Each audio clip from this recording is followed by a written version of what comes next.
my talk, the first talk of the morning. I love having this slot so I can get my talk over with, and I like seeing you all, and you're all coffeed up, so it's really, really great. So welcome to what a front of the front end developer brings to your team. I'm glad you're here. And so before I get into the talk, I'm going to get into a little bit about myself. My name is Aubrey Sambor. I am a lead engineer at Lullabot. I live up in Massachusetts. It is like north of Boston, and it is cold there. Even though it's cold here, it's colder than normal here in Orlando. It is still warmer than home. And there's no snow on the ground, so I'm pretty happy about that. I'm also a proud front of the front end developer. I have done front end development for a really long time, about 19, 20 years or so, but I like to focus on the front of the front end. You can find me online in a couple different places. I am the most active on Mastodon at labyrinth.social/starshaped. I have a blog at aubreysambor.com. You can find me on LinkedIn under Aubrey Sambor, and my Drupal.org name is Starshaped, drupal.org/u/starshaped. So what will we talk about today? I'm going to talk about what a front of the front end developer is and how it's different from a back of the front end developer. I'm going to talk about why front of the front end skills matter in today's web development world.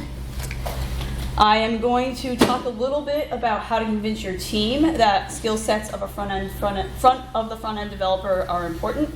I wish I'd come up with an acronym for front of the front end developer, because it's going to get annoying to say that over and over again, but oh well.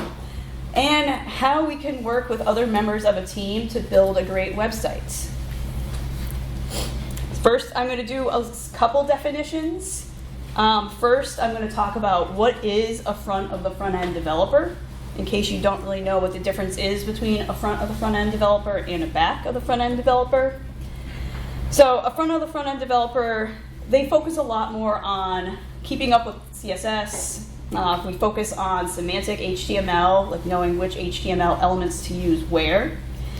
We can write presentational JavaScript. Like back in the day, this was when you were writing jQuery code, things like that. But now, in general, you're going to be writing a lot more vanilla JavaScript. We think, it's not things of accessibility, but thinks of accessibility from start to end. And we know when to use CSS instead of JavaScript to solve a problem, which I feel like is a really important thing. I feel like what's important to me is knowing the order of how to write things, like writing things in HTML first, and then using CSS when you can, and then when CSS can't solve the problem, using JavaScript there. There's a blog post from Jim Nielsen that talks about this tech stack ordering, and I have a link to this blog post that talks all about why this is important that I'll have at the end of the presentation, where I have a ton of links for more information. So yeah, front of the front end developer focuses a lot on CSS, HTML, accessibility, presentational JavaScript, and other things, but these are the main ones that I reference in here. Now, what is the back of the front end developer? How is this different than a front of the front end developer? What do they do? Well, the back of the front end developer focuses a lot on JavaScript frameworks, maybe React or Vue, more knowledgeable build tool setup, not always, but a lot of the time they might do a lot more with Webpack or Vite. And sometimes they'll write and implement APIs for the other members of the team to consume. So they focus, there's a little more of a traditional back-end computer science paradigm with a back of the front-end developer. Like they're doing a lot more of what you would think a traditional back-end developer doing PHP or something does. Now you might have heard this term, full stack developers. So what about them? Where do they fit into this scheme here? Well, a full stack developer can handle the responsibilities of both a front of the front end developer and the back of the front end developer. Is theoretically equally proficient at both back and front end technologies. And I have to put this at the end, is a magical unicorn that can do it all. You know? Of course. Yeah, of course. Wait, not so fast. I have a quote from Brad Frost talking about full stack developers, and he says in a blog post called "Full Stack Developers," in my experience, full stack developers always translates to programmers who can do front end code because they have to and it's easy. So he talks a lot about how a lot of full stack developers are kind of more back end focused, but if you ask them, oh, what's the best way to write this CSS, they won't really know a good answer to that. So there are some people who are full stack developers out there, but in general, a lot of full stack developers are more back end heavy, back of the front end heavy, and not really front of the front end heavy. So this is why a reason that's important to have these front of the front end skills. And so I'm going to talk about why these front of the front end skills matter, because it's important to have someone on your team who knows how to write good CSS, HTML, thinks about accessibility. So some important skills we offer, and I'm going to be hammering this over and over again in this talk. We offer knowing how to write modern CSS, knowing how to write semantic HTML. We have knowledge in accessibility, and we know how to write some presentational JavaScript. So I'm going to go through some of these skills, and I'll have some examples of some of these things in the next couple slides. So CSS. We keep up with the latest and greatest in CSS, which leads to more performant code and smaller file sizes. And I have a couple examples of some newer CSS techniques that people may or may not be implementing right now. The first one is text wrap balance, and I have a code pen for this, and I want to see how this is going to work. Hopefully this opens the right window. Nope, it did not. So let me see if I can drag it over. This is, again, my first time. Oh, what happened here? This is my first time doing slide notes on one computer and the presentation on the other. So yeah, here is an example of text wrap balance. So I have code over here that I have two divs, and I have the same text in both. The one on the left, they both say testing text wrap balance in a container. You can see that the text is not balanced in the one on the left because the word container is by itself on the bottom. The one on the right, I am using the text wrap balance in my CSS down here. Where I put it? Right here. I have a class text wrap and adding text wrap balance to it. So what that's doing is making sure that there's an even amount of text on both lines here so that it looks a little bit better. This kind of thing makes your designers really happy because it just makes it look a little more cohesive and not kind of weird when you have that hanging container on the bottom down there. So this is something that a front-end developer, if they're keeping up with modern CSS, would know to implement this to just add a little more, like just make your text look a little bit better. So that's one thing that is really important. Aubrey, can we ask you a question? Yeah, go for it. How long do you leave it for a significant number of browsers to be able to handle the new stuff that you just mentioned? In other words, you don't want to jump in too quickly with new stuff because it may not be able to be used on a lot of browsers. Yeah, the question is, how long do I wait to implement some of these newer CSS techniques? I'll usually wait like a couple browser versions. Like I won't implement everything that's brand new. So I'll wait a little bit just to make sure that anyone who's like not up to date with everything can still use some of this. And some of this, like this right here, like it's kind of like a nicety. So even if I implement this and your browser doesn't yet support text wrap balance, it doesn't look the worst. It's just something that looks a little bit better. So just one of those little things that you can do it. Yeah. All right, let me close this. And let me continue on with the slides. All right, so text wrap balance was one. And then another one, and I don't really have an example of logical properties, but it's a way to write directional styles in CSS. Traditionally you would write margin left, margin right, and if you had to support any kind of right to left, like if you needed to display like things in Arabic or things like that, or in a language that goes right to left, you would have to do dir equals RTL and then have separate RTL styles for all of these. You see this a lot in Drupal if you're contributing, or you did. But now logical properties, instead of doing margin left, margin right, you'll do things like margin inline start and margin inline end. And that will automatically do right to left or left to right, depending on what you have it set as. So you don't have to write all of that extra code. So logical properties have been really great because of that. Something else that's been around for a little bit is Flexbox and CSS Grid. Knowing when to use which one where is really important, instead of using floats or tables or any of the really old techniques. So it's good to know, and good to know when to use Flexbox and when to use grid. Usually for me, Flexbox I use if it's a one-dimensional layout, usually in like a header where I have links on the left and links on the right. I'll use Flexbox to do that. I'll use grid when I have a more complicated layout where there's rows and columns, like a two-dimensional layout that I'm doing. So that's where I would do that. And then we would know when to use basic transitions and animations using CSS whenever we can. Again, I like sticking in the CSS world and not doing a lot with JavaScript if I don't have to. So it's good to know when you can use CSS to do these kind of transitions. Next up, semantic HTML. We know which HTML elements to use in each scenario. We know when to use a button versus a link, which is a really big one, because you'll see a lot of, especially buttons trying to act like links. We know how to use details and summary elements, and I'll have an example of that later. We know when to use the popover API when it's actually supported, and the dialog element, which still needs a little bit of work, but we know that these elements exist, and we can use these ones instead of using divs for every single element that we have.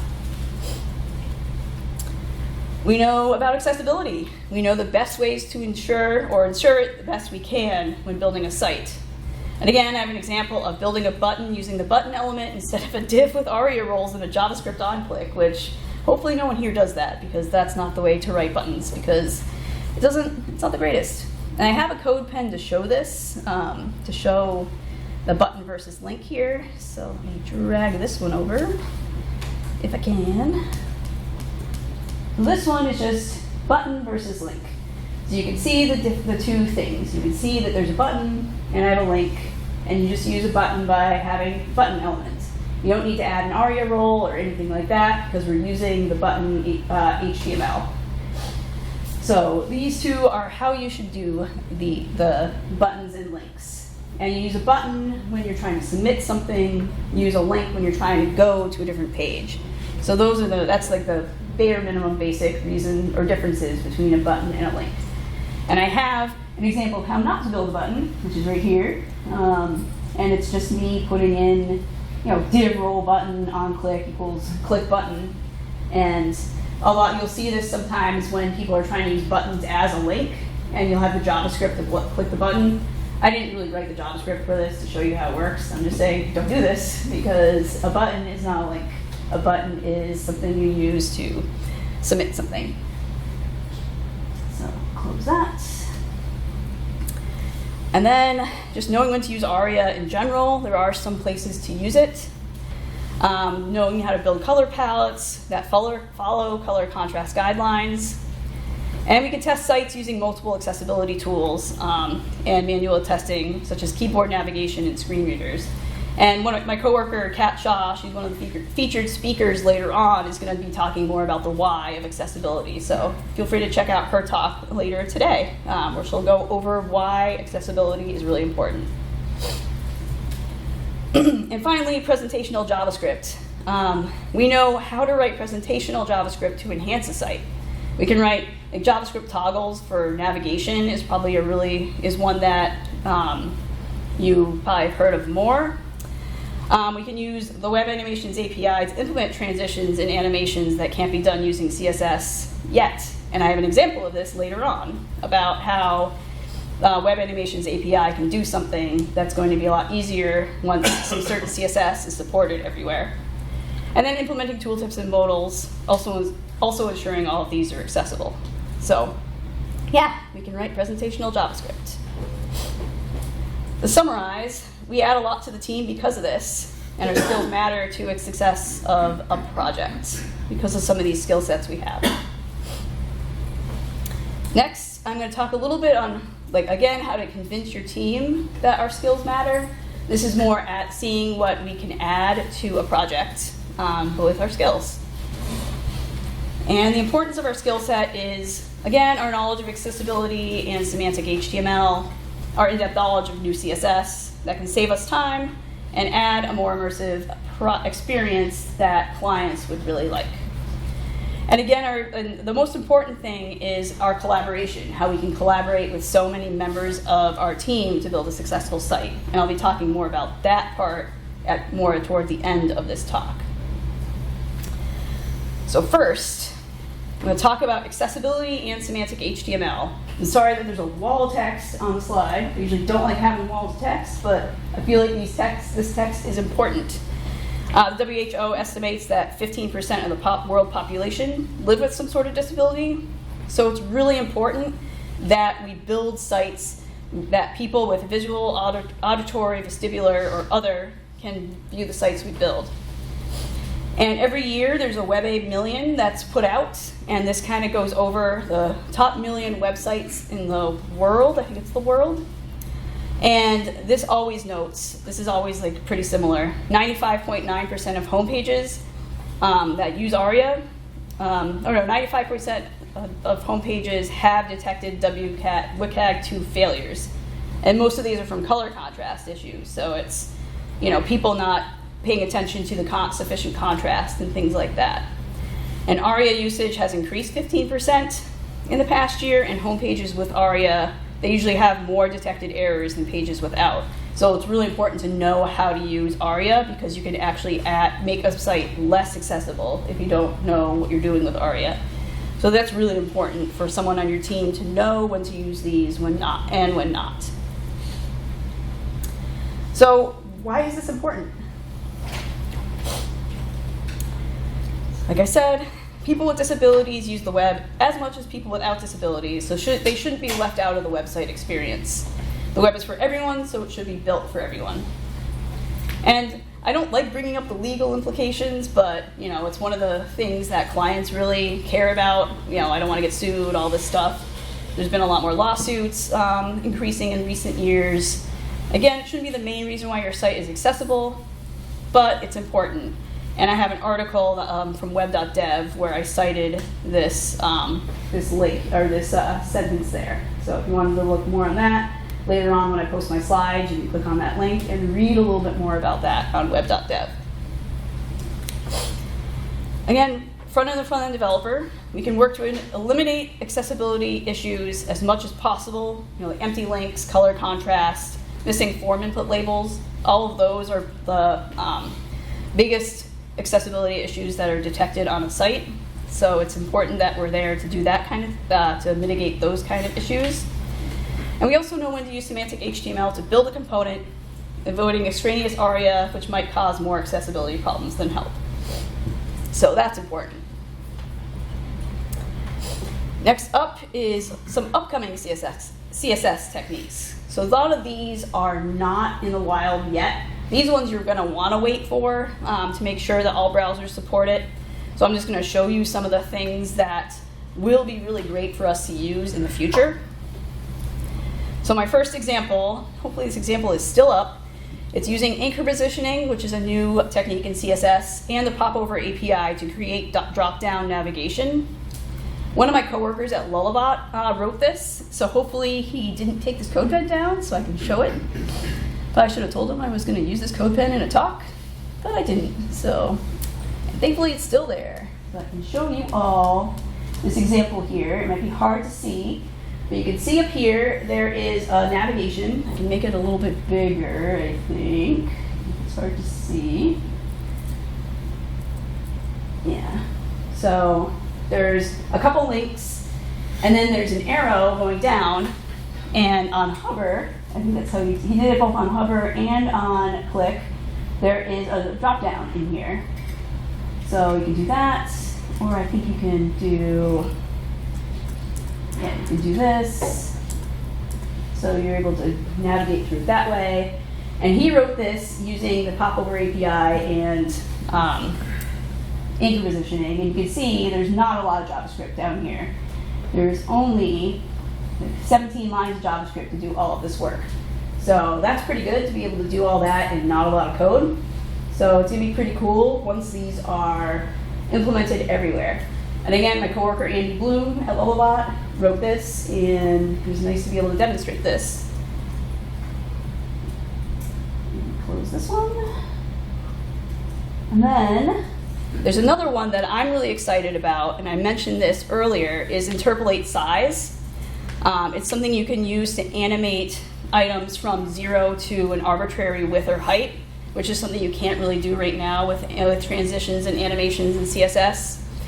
And the big thing for this is being able to animate the details element, because right now you can't animate the details element and have it have an ease or something like that when you're opening and closing a details element. So I'll show you this example here. This is giant now. Let's see. So I have two examples here. Get out of here. I wish I brought the mouse with me. So I can make this a little bit smaller. So this is two details summary elements. The first one is a transition with the Web Animations API, and the second one is a transition with the new interpolate size in CSS. And you can see the thing I added is that when I open this here, it animates. Here's some text that shows the fancy transition using the Web Animations API. So it's it's got a little bit of ease, and you can see the difference when I tried opening this interpolate size in Firefox, which is the browser I use. Interpolate size is not supported in Firefox yet, so it's just going to open. There's no animation or anything. So, it's fine, but if you want to add a little transition to make it look a little bit nicer, once interpolate size is implemented in Chrome, which I've got the example here in Chrome, you can see that when I open the interpolate size in Chrome right now, it animates, because interpolate size is supported in Chrome right now. So instead of having to write all this JavaScript down here, it's lots and lots of JavaScript to animate that details element. It's, keep on going, in the hundreds. Yeah, 126 lines of JavaScript to do this Web Animations API, which is nice if you want to have that functionality and have it look really nice. But doing the interpolate size, it is this right here in your root, and then you just do it in here where you have you style the details content, which is that content that is right here. This is like a fancy pseudo selector to get to that, and you have it from 0, and then you put all this in to transition it to whatever the block size is, and that is how you do it with interpolate size. So it's a lot less, it's all CSS, you don't have to write any JavaScript to get it to work, and it would be really, really nice to save a lot of code and a lot of JavaScript once interpolate size is supported everywhere. And hopefully that'll be soon, because this one is really nice. Close this. Come on.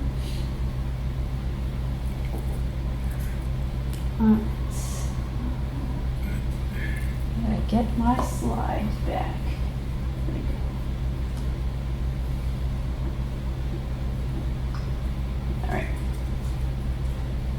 All right. Next up, relative color syntax. Easier way to implement colors in your design system using less code. And I do have an example of relative color syntax. I don't think I'm going to show this one unless people are interested in seeing relative color syntax, but I actually talked about this in my talk last year, Color in CSS. So I can send a link to that presentation so you can learn more about relative color syntax there. And then another one is margin trim.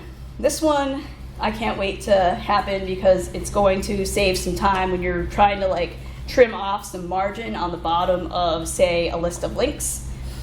And I've got a code pen for this one as well. I'm almost done with the code pens, I promise. So, margin trim is not supported in Firefox. And you can see that in here because I have a fancy little supports that is saying, no, your browser does not support margin trim. And you can see it because I have the first example with using the margin trim functionality. And in this example, I have three items listed, and I have a margin bottom on every single, or margin block end, which is the way to write it in logical properties. But it looks kind of funky because there's way more space on the bottom of item 3 because I just have a margin block end on every item. I don't want that down there. So I want it to look more like the one without margin trim, and where I wrote it the old way, where I did something like, what did I do in here? Like margin block end. I did, where is my thing? Yeah, I wrote something right here. No margin trim, li, last child. I set the margin block end to 0 when every single li had a margin block end of, I think, 1 rem. So I didn't want to have to write that one example, or one exception to not have the thing on the bottom.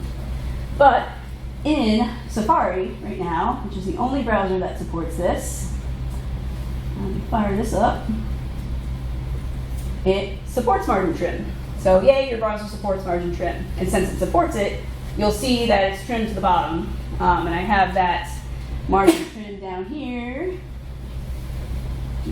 Margin trim block end on my UL. So what it's doing is on the unordered list, it's trimming the end, the bottom of the UL. So it sees that the LIs all have a margin inline, a margin block end of like 1 rem. So it's getting rid of it. And all you have to do is do this margin trim on the UL, and it gets rid of it. So that'll be really convenient once this is supported everywhere, which hopefully will come soon, but it's only supported in Safari right now. Hopefully it comes to other browsers soon. And then other ones, which I don't have examples for, are view transitions and scroll-driven animations, which again adds some more functionality and fun to your site. And then CSS scoping. That can reduce duplicate code and help avoid style leaks to different components. This is scoping CSS to certain elements in the DOM. So that will be really nice as well. Let me see. And why are all these important? Go through these really fast. Knowing how to write CSS using the latest technologies can save time, reduce the size of your files, especially with some of the newer techniques that are coming. Using new techniques for animation can make your site stand out, and that might drive more traffic to your site if people are like, wow, this site's amazing, look at all these cool things that we're doing. So that might be cool. And then using new color techniques can help you build out design systems, colors faster, saving time when setting up your color system. And the big one is collaborating with your team. We have skill sets that complement other members of your team. I'm going to talk a lot about designers, back of the front end developers, and back end developers. Some front of the front end developers also have experience in design. I actually do. I worked as a designer about 15, 16 years ago. So they can assist designers and help them out. Some might have back of the front end development experience, so they can step in and help with JavaScript framework tweaks. I actually have back of the front end developer experience too. I was a Vue.js developer for about a year back like 10 years ago. And some might have back-end development experience in a language such as PHP or Java, so they can help implement front-end design in a way that makes the most sense with back-end paradigms. And again, I also have back-end development experience. I worked as a Java developer before, so I've been everywhere. But I love the front of the front end. That's my favorite place to be when I'm working. So why is collaboration important? We'll get into that because it's the last part of my talk, to talk about how we collaborate with others. And this is, collaboration is the most important part. We work well, again, with designers, back of the front end developers, back end developers, and we want to work well with our project managers too, because that's really important to everyone work together really nicely. Got a wall of text about collaborating with designers. We collaborate effectively with designers in particular. You see a lot of talk about the design and development collaboration. Because it's really nice for a front of the front end developer to work alongside a designer at the start of a project so that we can play off of each other, collaborate, talk to a designer about what's possible in a project that we're doing, and maybe having a designer come with new ideas for front of the front end developers to think, you know, I've never thought of doing it that way, but I want to play around with it and see if I can do what you have done in the Figma file, or what kind of animations and things like that. So collaboration, I feel like, is really important with a front of the front end developer and designer, especially again at the beginning before we actually get started on the development process. Because again, we want to make sure that any designs that are made are actually doable with a front end developer. And it's fun to work with designers. I love working with designers. So we can collaborate with back of the front end developers.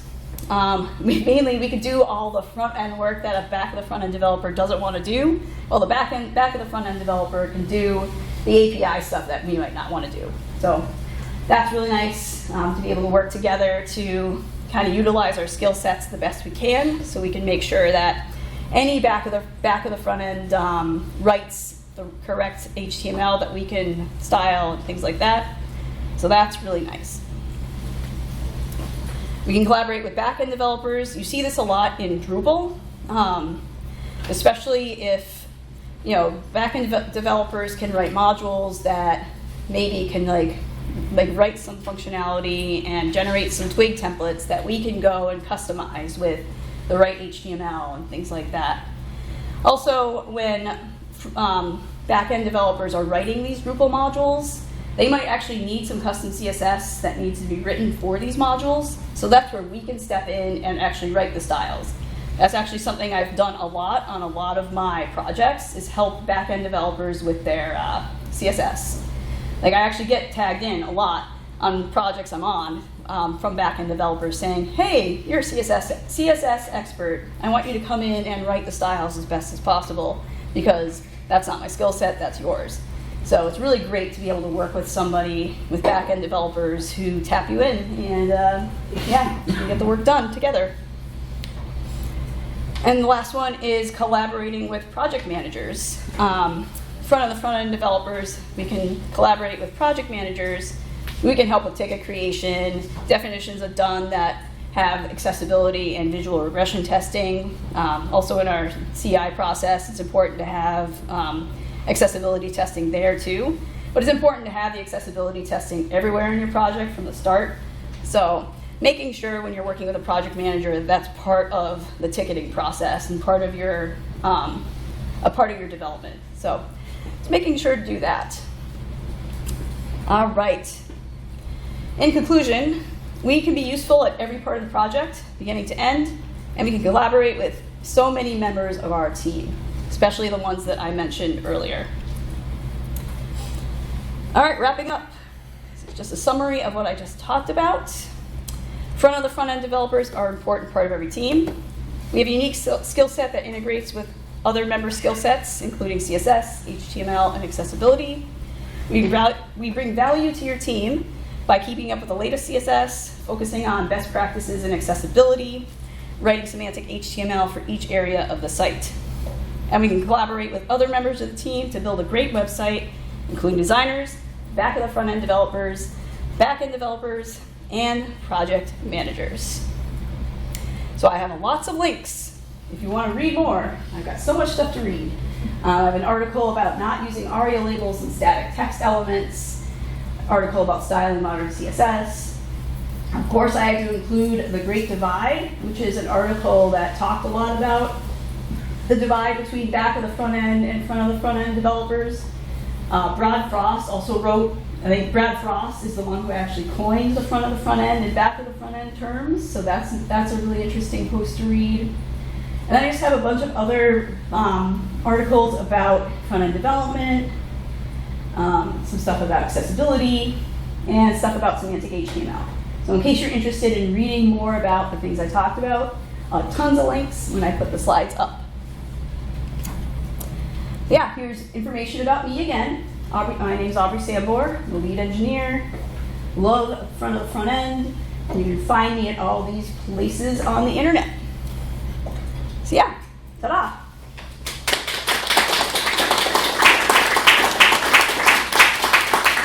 I think we have about 10 minutes. So does anybody have any questions?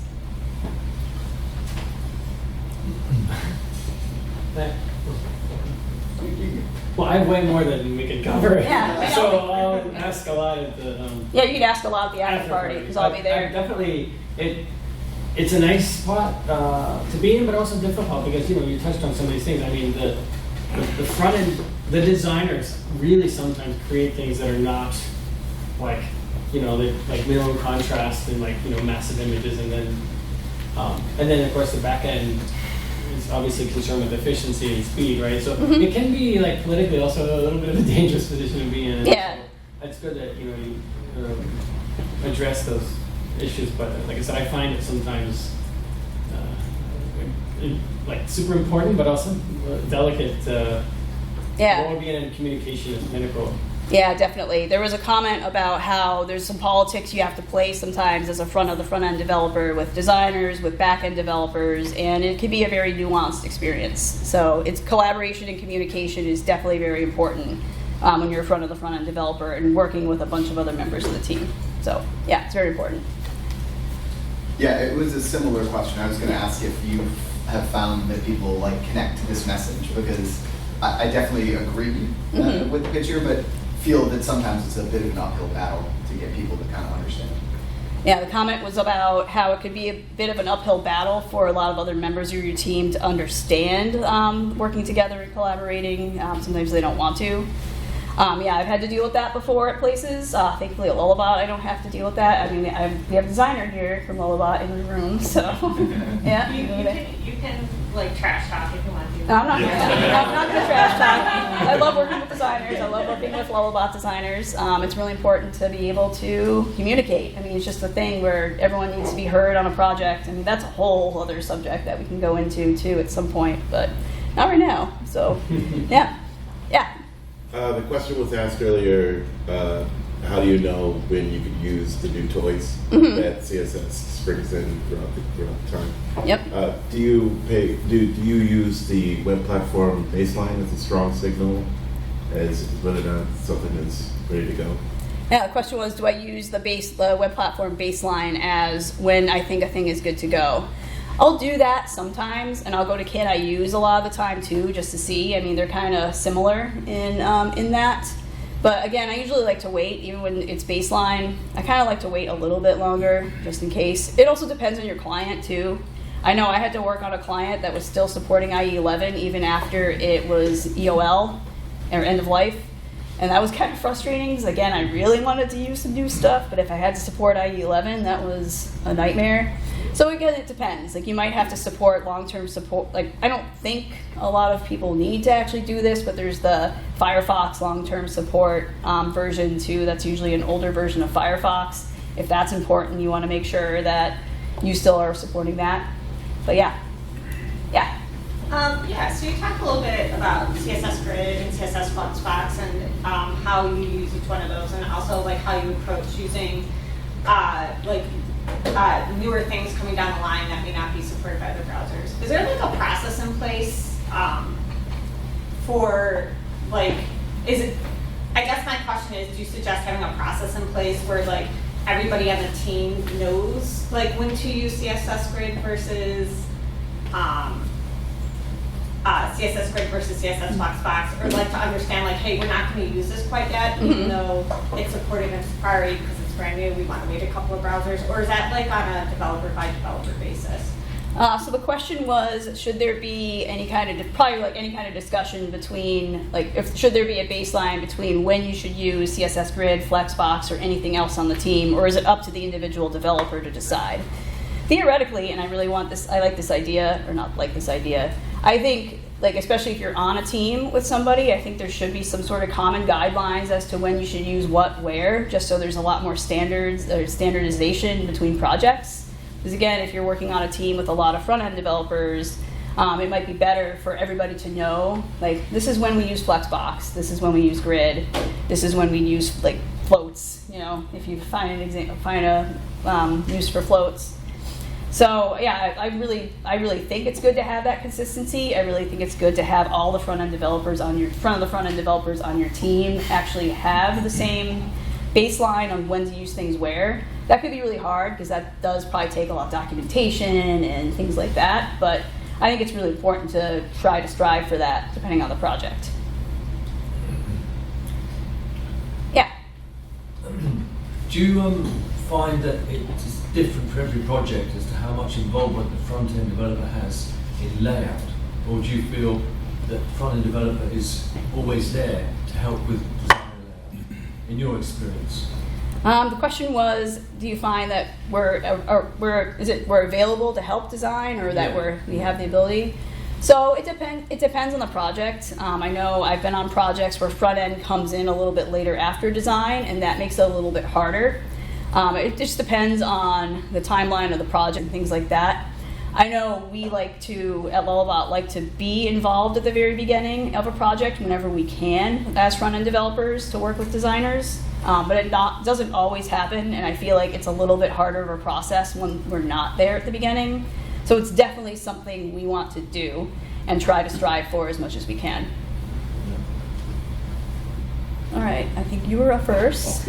Or, yeah, I'll do you and then you, yeah. The question is, in this space, more and more things like Tailwind are being used, and a lot of that, I mean, there's probably, different opinions on Tailwind and different Bootstrap and so forth, but where do you feel like the front of the front end falls into that? Because sometimes Tailwind seems like it's a back end of the front end place where they like to put all the utility classes and everything, and but it's not always efficient long term. And where does this role fall into? Like, when do you work with Tailwind and that type of thing? The question was, when do I work with Tailwind? Or when would front of the front end developers work with Tailwind? So I am not a big fan of Tailwind. You can probably guess with how I talk about it. It's not my favorite tool to use. I do actually feel like it is a good tool for if you don't have a lot of front of the front end developers. It's kind of more of a tool for people who don't really know or write a lot of CSS to actually be able to style things really quickly. Kind of the same with Bootstrap or any of the other frameworks like USWDS, things like that.